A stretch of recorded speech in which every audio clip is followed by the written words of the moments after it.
Hello students, good morning to all. In last video we had discussed about history chapter 1 and in previous video we had discussed about the geography chapter 1. Okay, so we had completed one chapter in history and one chapter in geography, and in this video we are going to study about the chapter 1 of civics. Okay, so let's start today's chapter 1. This is chapter 1. Here some characters are given here. Manjeet Kaur teacher थी ये, Teja Singh trader है, Girish Rao student है, Kanta Devi domestic worker है और सुजाता है कुमारी domestic worker है। Domestic worker क्या होता है? डोमेस्टिक वर्कर होते हैं वो जो घरेलू काम करते हैं, आपके घर में जो बर्तन झाड़ू पोछा करते हैं उनको बोलते हैं। ये जो चैप्टर है ये इक्वालिटी पे है और इनजस्टिस पे। क्या इक्वालिटी है हमारे देश में, क्या इक्वालिटी नहीं है, उसी के बारे में है। So let's start. India is a democracy. In the class 6 book we look the key elements of a democratic government. India जो है वो डेमोक्रेसी कंट्री है। क्लास 6 की बुक में आपने की एलिमेंट्स पढ़े थे डेमोक्रेटिक गवर्नमेंट के। ये क्या इंक्लूड करते हैं? लोगों के participation, resolution of conflict, equality and justice. Equality is a key feature of democracy and influence all aspects of its functioning. Equality मतलब क्या होता है? इक्वलिटी जो होता है इज ए की फीचर होता है किसका? डेमोक्रेसी का। जो किस पे प्रभाव डालता है? सभी इसके कार्य प्रभाव डालता है। इस चैप्टर में हम लोग और अधिक किसके बारे में पढ़ेंगे? इक्वालिटी के बारे में पढ़ेंगे। ये क्या है और क्यों इम्पोर्टेंट है, ठीक है। यहाँ कुछ स्टोरी दी हुई है, उस स्टोरी को हम थोड़ा एक बार रीड कर लेते हैं। देखिए, on election day Kanta and her friend Sujata are waiting to cast their vote. एक इलेक्शन का दिन था जिसपे कांता और उसकी फ्रेंड सुजाता, वो था डोमेस्टिक वर्कर, वे अपने वोट को डालने का मतलब वोट कास्ट करने का या वोट डालने का वेट कर रही थी। कौन बोलता है? सबसे पहले कांता बोलती है, it not good Sujata that we can all vote as equal citizen of our country. Sujata, क्या ये अच्छी बात नहीं है कि हमारे देश के सभी सिटीजन्स इक्वल हैं और हम देश में वोट डालते हैं? Even Jain sahab is standing here, even Jain sahab is standing in the line with us. Even Jain sahab भी हमारे साथ लाइन में खड़े हैं। यहाँ पे जैन साहब हो सकता हो, देखो यहाँ पे जैन साहब के बारे में दिया है, नहीं दिया है। जैन साहब कोई फेमस कोई पर्सनालिटी होंगे, उनके बारे में बताया जा रहा है। Go on Kanta, it's your turn now. Sujata बोलती है कि कांता जाओ, अब तुम्हारा टर्न है। I will vote for the candidate who has promise to bring pipe water to area. कहती है वो कि मैं उसे वोट दूंगी जिसने प्रॉमिस किया था कि वो हमारे एरिया में वाटर पाइप लेके आएगा। और जिस एरिया में लोग रहती थी वहाँ पानी की बहुत समस्या थी। ओके, तो वहाँ के जो मतलब जो भी लीडर थे उन्होंने उनसे प्रॉमिस किया था कि अगर आप लोग मुझे जिताते हैं या मैं जीत जाता हूँ तो मैं आपके एरिया में वाटर पाइप लगवाऊंगा, जिससे आपकी वाटर की समस्या ख़त्म हो जाएगी। इक्वल राइट टू वोट क्या होता है? इक्वल राइट टू वोट का अर्थ होता है कि जैसे कि कोई हम किसी देश में रहते हैं, ठीक है, चाहे वो कोई भी व्यक्ति कैसा भी हो, ठीक है, गरीब हो, अमीर हो, जैसे ना रिच और पुअर हो, ठीक है, किसी भी कास्ट का हो, किसी भी कास्ट से बिलोंग करता हो, किसी भी रिलीजन से बिलोंग करता हो, ठीक है, अगर वो 18 ईयर्स का है तो उसको अलाउ होता है, क्या अलाउ होता है? अलाउड टू वोट, वोट देने का अधिकार है, ठीक है। कोई भी ऐसा व्यक्ति, चाहे वो गरीब हो, अमीर हो, किसी भी कास्ट का हो, किसी भी रिलीजन का हो, ठीक है, कैसे भी बिलोंग करता हो, उसे वोट देने का अधिकार है अगर वह 18 ईयर्स पूरी कर चुका है, मत ठीक है। This is as you have already in the class 6 book में पढ़ा था, यूनिवर्सल एडल्ट फ्रेंचाइजी। क्या होता है ये? The idea of universal adult franchise is based on the idea of equality because it states that every adult in a country is irrespective of their wealth and the communities. ठीक है, ये कह रहा है कि यूनिवर्सल एडल्ट फ्रेंचाइजी का मतलब होता है कि जब कोई व्यक्ति या किसी देश में जब वोट डालने की इक्वालिटी होती है, किसी धर्म समुदाय कास्ट के लोग जब वोट डाल सकते हैं तो उसी को बोलते हैं universal adult franchise. Okay, Kanta is excited to vote and happy. Kanta जो थी वो बहुत एक्साइटेड थी वोट करने के लिए और खुश इसलिए थी कि she is equal to all of the other because each of them has one vote. और वो खुद इसलिए होती है कि जो सभी लोग रहते हैं वो सभी लोगों के साथ खड़े होकर लाइन में वोट डाल रही होती है। मतलब उसको ये लगता है कि जिस तरह वो खड़े होकर वोट डालने का वेट कर रही है, वैसे ही सभी लोग भी वेट कर रहे हैं। But as her days goes on, जैसे कि दिन बीतते गए, Kanta becomes less certain about what is equality really means. जैसे जैसे दिन बीतते गए, कांता फिर सोचने लगती है कि इक्वालिटी का मतलब क्या होता है। What is it that makes Kanta insecure. ठीक है, वो ऐसी क्या चीज़ें जो कांता को अनसिक्योर बनाती है, मतलब वो परेशान हो जाती है, क्यों। Let's take a look at a day in her life. उसके लाइफ में एक दिन एक घटना घटती है, देखिए क्या होता है। She lives in a slum and has a drain behind her house. Her daughter is sick, but she cannot take the day off from home work because she needs to borrow money from her employer to take her child to the doctor. देखिए, एक दिन क्या होता है, वो slum area में रहती है, मलिन बस्ती में। उसकी बेटी बीमार रहती है घर में, वो छुट्टी लेना चाहती है काम से, ठीक है, लेकिन वो ऐसा नहीं कर पाती है क्योंकि उसको पैसे लेने रहते हैं। हाँ, और उसको ये भी डर रहता है कि अगर हम नहीं जाएंगे तो मेरे पैसे कट जाएंगे। और उसको अपने बच्चे को डॉक्टर के पास भी ले जाना रहता है। उसका जॉब क्या रहता है, her job as a domestic help tires her out and finally she ends her day by again standing in the long line. देख रही, वो डोमेस्टिक हेल्प का काम करती थी और उसके दिन जब ख़त्म होती थी तो वो लाइन में खड़े होकर पैसे उसको मिल जाते थे।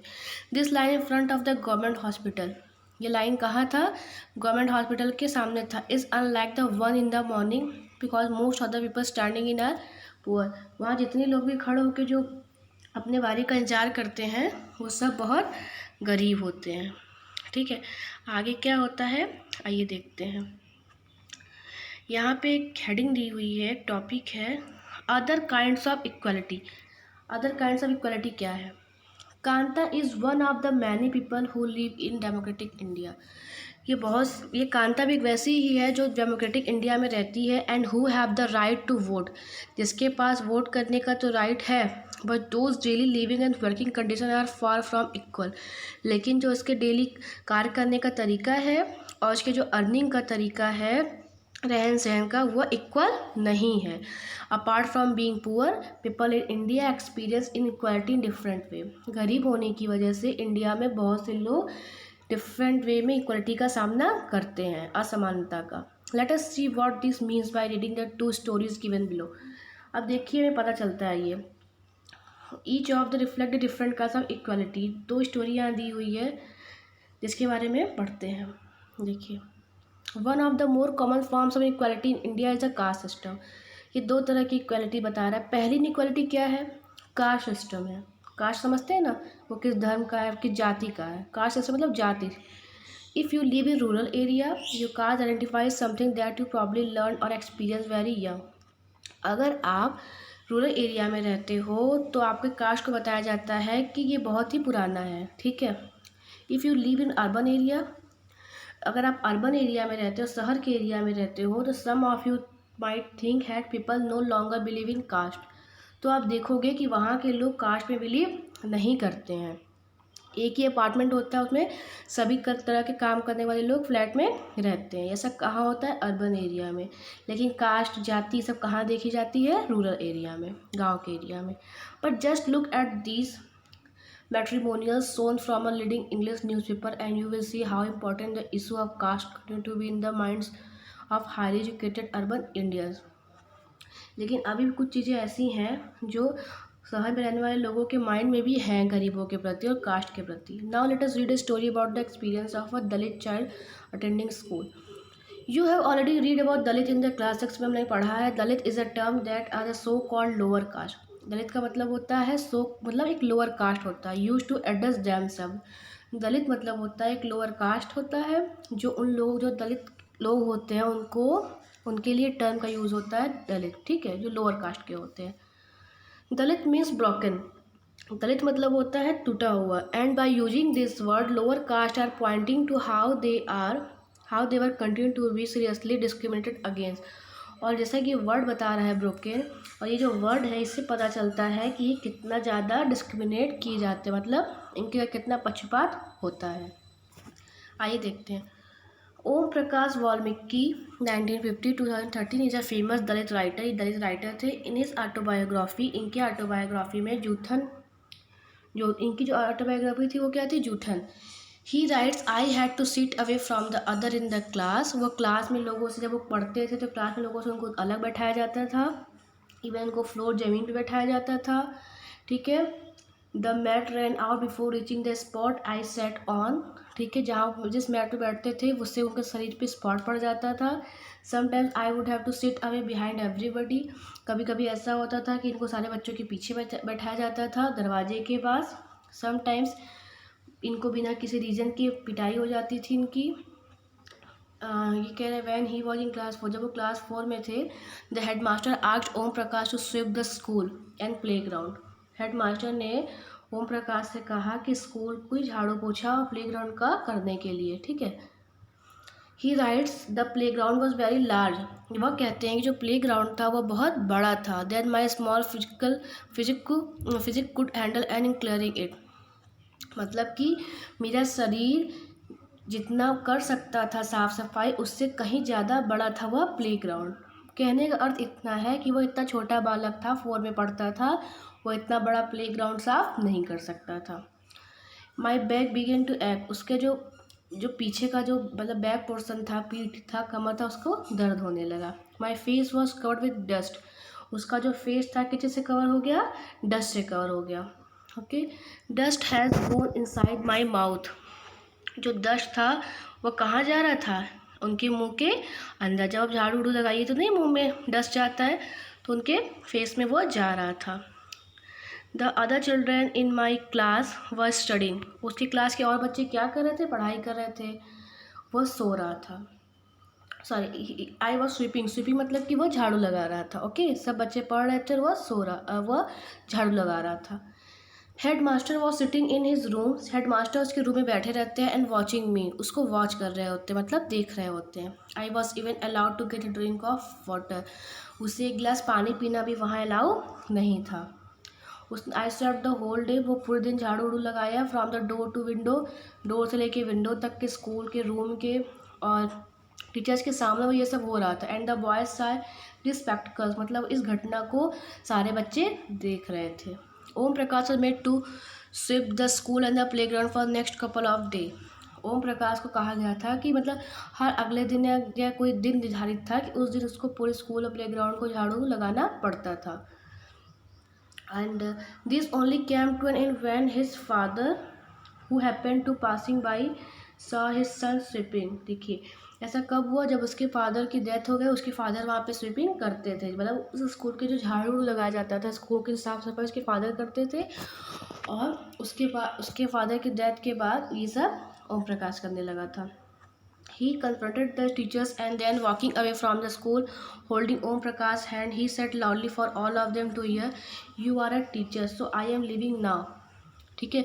But remember this much master he will study right here. उसके पापा बोल के जाते हैं कि वो यहीं पढ़ेगा, इन दिस स्कूल में, इसी स्कूल में पढ़ेगा। And not just him but there will be more coming after him. वो बताने लगते हैं कि वो यहीं पढ़ेगा, लेकिन लोग उसको वहाँ पढ़ाते नहीं हैं। क्यों नहीं पढ़ाते हैं? क्योंकि वह दलित रहता है। The second story is based on the incident that took place in one of the India's large cities and common practice in most parts of the country. यह जो एक्सीडेंट बताया जा रहा है, इंसिडेंट, यह इंडिया के एक बड़े शहर की बात है। देखिए कहाँ की, देखिए क्या बता रहा है। It is a story about Mr and Mrs Ansari. यह मिस्टर एंड मिसेस अंसारी के बारे में है story. Who are looking to rent an apartment in the city. जो रेंट देते अपार्टमेंट सिटी में रहते हैं, जो मतलब सिटी में अपार्टमेंट में रहने के लिए रेंट के घर का वेट कर रहे होते हैं, ढूंढ रहे होते हैं। ठीक है। They had the money and so paying the rent was no problem. उनके पास मनी थी और इसलिए रेंट को पे करने की प्रॉब्लम नहीं थी। They went to a property dealer for help to find a place. वो प्रॉपर्टी डीलर के पास जाते हैं जगह के बारे में पता करने के लिए। The dealer inform that he knew about quite a few apartment that for available for rent. वो बोलता है डीलर कि वो तुमको इन्फॉर्म करता है, वो आपको इन्फॉर्म करेगा कि कुछ किसके बारे में, कुछ अपार्टमेंट के बारे में जो रहने के लिए अवेलेबल हो। They visited the first apartment and the Ansari like it very much. जहाँ वो पहले अपार्टमेंट में पहुँचते हैं वह अंसारी को बहुत पसंद आता है। And decided to take it. और डिसाइड करता है कि वैसे लेगा।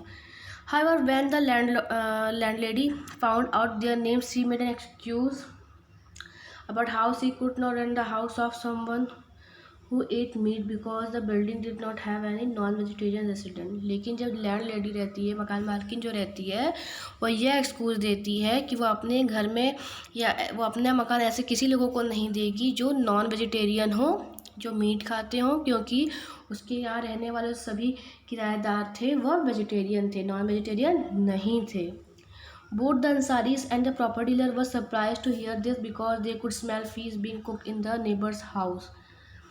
ठीक है, प्रॉपर्टी डीलर और अंसारी जो थे दोनों बहुत शॉक थे उसकी बातों को सुन के। The same excuse were repeated in the second and the third apartment. और सेम यही एक्सक्यूज़ दिया गया तीसरे और दूसरे भी अपार्टमेंट में जब वो देखने गए। Okay, finally the property dealer told them that they might want to change their name and call themselves Mr and Mrs Kumar. वो उनको आइडिया देता है डीलर कि आप लोग अपने नाम को चेंज कर सकते, चेंज करके मिस्टर एंड मिसेस कुमार कर लीजिए। The Ansaris were relocated to do this and decided to look some more. In the end, it took a whole month looking at apartment before they found a landlady who was willing to give them a place on rent। वो उसे ये काम पसंद नहीं होता अंसारी को, और इस तरह से वो पूरे महीने घर की तलाश में यहाँ वहाँ भटक रहे होते हैं। ठीक है, क्यों भटक रहे होते हैं? क्योंकि कोई उनको घर इसलिए नहीं देता क्योंकि वह मीट खाते हैं। ओके, इसलिए कोई इनको अपना घर नहीं देना चाह रहा था। आगे देखिए, recognising dignity. You have understood by now that the caste we were born into the religion we practise, the background जहाँ से हम आते हैं, मेल या फीमेल है, ये सब चीज़ें दैट डिटरमाइन करती हैं, इंपॉर्टेंट होती हैं। Why some people are treated unequally, कुछ लोगों को अनइक्वली क्यों ट्रीट किया जाता है। Om Prakash Valmiki and the Ansari are being treated unequally. Om Prakash Valmiki और अंसारी को कैसे ट्रीट किया गया? अनइक्वली किया गया। On the basis of differences of caste, किसके बेसिस पे? डिफरेंसेस ऑफ कास्ट के अकॉर्डिंग, जाति के अकॉर्डिंग और रिलीजन धर्म के according. When person are treated unequally their dignity is violated. जब किसी व्यक्ति को अनइक्वली ट्रीट किया जाता है तो उसकी जो डिग्निटी होती है वो वायलेट होती है, मतलब कि नष्ट होती है, खराब होती है, हर्ट होती है। The dignity of both Om Prakash और वाल्मीकि, मतलब ओम प्रकाश वाल्मीकि का और अंसारी का, दोनों का हर्ट होता है, बिकॉज वही गलत तरीके से उनको ट्रीट किया जाता है।